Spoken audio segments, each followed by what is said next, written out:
ഇന്ന് മഴയൊക്കെ മാറി ചെറിയൊരു മഞ്ഞോട് കൂടിയുള്ളൊരു അന്തരീക്ഷമായിരുന്നേ. അങ്ങനെ മുറ്റം തൂക്കാൻ വേണ്ടി ചൂല് കൊടുത്തിറങ്ങിയപ്പോഴാട്ടോ ഈ മുല്ലേന്ന് പൂക്കളൊക്കെ അടർന്ന് വീണ് കിടക്കുന്നത് കണ്ടത്. ഇതൊരു ടൈപ്പ് മുല്ലയാണ്. ഒരു മരം പോലൊക്കെ നിൽക്കുന്ന എന്നാൽ ചെറുതായിട്ടൊരു പടർന്ന് കയറുന്ന ടൈപ്പ് മുല്ല. അടിപൊളിയാണ്, ഒരു ലൈറ്റ് മണമൊക്കെയാണ്. അപ്പം മുറ്റമൊക്കെ തൂത്ത് കുളിച്ച് അത്തവിടാൻ വേണ്ടി പൂ പറിക്കാൻ ഇറങ്ങി കേട്ടോ. സൂര്യനൊക്കെ ഉദിച്ച് വരുന്നതേ ഉള്ളൂ. അപ്പം ഞാൻ പൂ പറിക്കാൻ ഇറങ്ങിയപ്പം ഒരാളെന്നെ ഇങ്ങനെ നോക്കുക. ഇത് ഞങ്ങളുടെ സൂസി. ഇത് ഞങ്ങളുടെ ഈ ഏരിയയിലെ ഒരു കാവൽക്കാരി എന്ന് പറയാം. ഇവളും കുഞ്ഞുങ്ങളുമായിട്ടോ നിൽക്കുന്നത്. ഇവള് മാത്രമല്ല, കുറച്ച് പേരും കൂടെ ഉണ്ട്. അപ്പം അവളും അവരും കൂടാണ് ഞങ്ങളുടെ ഈ സ്ഥലം അത്രയും നോക്കുന്നത്. ഇവിടെ പന്നികളുണ്ടേ. അപ്പോൾ പന്നികളെയൊക്കെ ഓടിച്ച് വിടുന്നത് ഇവരാ.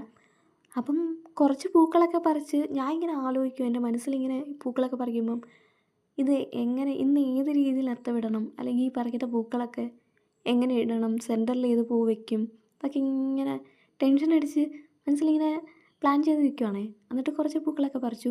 പിന്നെ ഈ മാങ്ങാഞ്ഞെറി എനിക്ക് ഭയങ്കര ഇഷ്ടമാണേ. 2 ടൈപ്പ് ഉണ്ട്. ഇത് ഒരു വേറെ കളർ കൂടെ ഉണ്ട്. ഇപ്പം എൻ്റെ കയ്യിരിക്കുന്ന ഓറഞ്ച് മാത്രമേ ഉള്ളൂ. ഇതെനിക്ക് ഉച്ചയ്ക്ക് കാണാനാണ് ഇഷ്ടം. കാരണം സൂര്യൻ്റെ വെട്ടമൊക്കെ അടിക്കുമ്പോൾ ഇതിന് നല്ല കളറല്ലേ. വരുന്ന വഴിയിൽ ഞാൻ 2 സൈഡിലായിട്ട് നട്ടിട്ടുണ്ടേ. പിന്നെ കുറച്ച് ചെമ്പരത്തിയും കുറച്ച് മുള്ളുപൂവൊക്കെ പറിച്ചെടുത്തു. പിന്നെ മത്തയുടെ പൂ സെൻറ്ററിൽ വെക്കാമെന്ന് കരുതി.